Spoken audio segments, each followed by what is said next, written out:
All right, so we're getting ready to start step 500, and let's take a look at what it is that we're going to learn and do in step 500.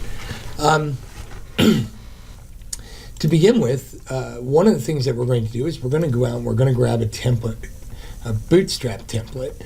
There are a lot of different ones available. This one's a nice clean one that we can actually learn quite a few things from by diving into the code and using it and get immediate results, which in my opinion makes it so much more fun and interesting to work on what we're doing. So we'll go ahead on learning.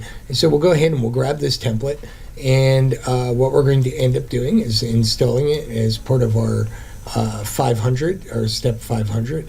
And for our step 500, basically what will happen is we'll be able to use it right out of the gate, right out of the chute, and start learning from it, and start manipulating it and actually personalizing it. And we'll begin that actually in step 501.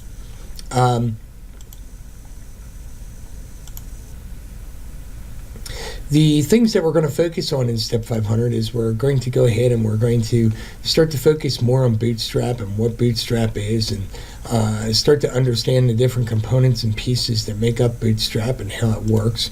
We're going to take a look at installing it. It's pretty straightforward, but there are some different options on how we can utilize Bootstrap. And actually in our 500 project, rather than using a CDN, we're actually going to keep it local to our site so that we can experience that as well. In all other learnings, we normally just pull from a content delivery network, but in this one, we're going to go ahead and put it in locally.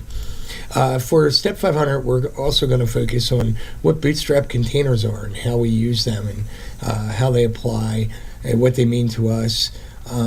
It's fundamentally, it is the core of Bootstrap. It's the foundation, and almost everything is built within a container. And so understanding containers is pretty important, pretty simple and straightforward though. We're also going to take a look at the breakpoints that exist in Bootstrap and what they mean to us, how we use them, how we leverage them.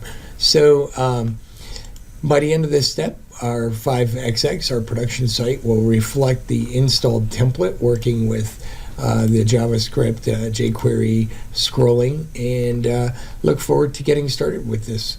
So we'll see you in the next video.